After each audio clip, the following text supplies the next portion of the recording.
Assalamu alaikum wa rahmatullahi wa barakatuh. Welcome to the Beautiful Muslimah Project. I'm Kathryn Jones, your host, and super excited to have you here today. And we're going to talk about failure.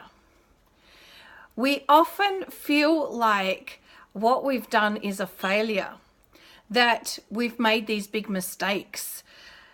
It might be in relationships, it might be in our career, it might be in many of the different things that we have going on in our life.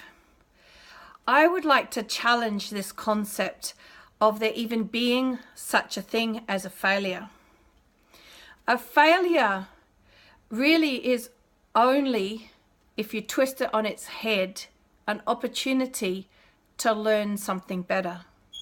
An opportunity to actually look at how to step up, how to do things differently.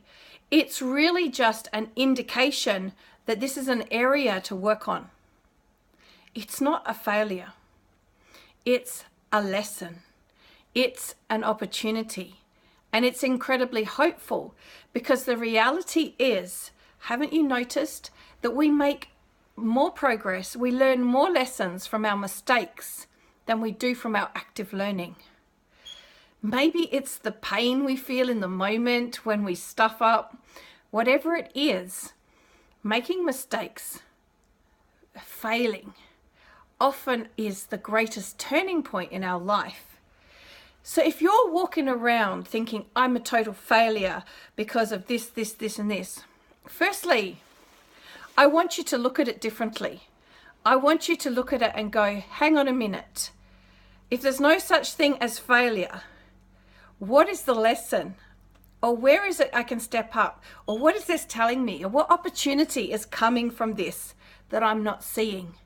When you reframe it like that, it makes so much difference. Just psychologically, the impact is huge, because instead of it having a negative impact like, oh my God, I'm a failure, the impact is, wow, Allah's sending me a lesson. There's something for me to gain out of this. I can grow out of this. There's an opportunity in this. This is so hopeful, so positive, so inspiring. Some of the worst things that have happened to me have been the biggest turning points in my life. They have been the reason that I stand before you today very strong and resilient and confident despite what I've been through. They were lessons rather than failures. Sure, I failed an exam at uni.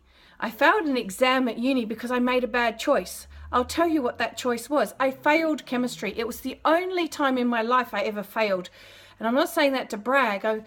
My success in my education came from not a healthy place. It came from a place of great hurt, that I immersed myself in studies to block out the hurt. So it's nothing to be proud of. But I want to tell you about the one exam I failed. I hated chemistry. Why did I hate chemistry? I hated chemistry because I had a maths teacher who didn't believe girls belonged in science. And all I did was science, maths and science. That was my field. So I had this thing about chemistry. So I didn't study. I crammed the night before, and guess what? Because I didn't have enough sleep, I ended up with a migraine halfway through the exam. Did I go to the front and say to them, hey, I've got a migraine, I can't read the paper anymore because my vision's gone funny, and get an opportunity to reset the exam? No, I just walked out. Why? Because it was chemistry. Because I allowed the words of that teacher to sink in. What was the lesson in that? Well, the lesson in that was, on my transcript for uni, from this day forth, forever, there is this chemistry D. And it was because I didn't speak up. It was because I didn't stand up for myself. I tell you right now, today, that wouldn't happen. I would stand up for myself. I would make sure that I had another opportunity, and I wouldn't make the same mistake twice. So look at your life, and if you're feeling a failure in any element of it, look for the lesson, look for the opportunity, look for where you can grow. And I'd love for you to share below what you see. Where can you grow? What perceived failure have you now just turned around into a lesson and into an opportunity? Share it with me. I want to read your comments. Let me know. Looking forward to connecting with you and hearing more from you. And inshallah, we'll see you again next week for the next episode of the Beautiful Muslimah Project. Assalamu alaikum.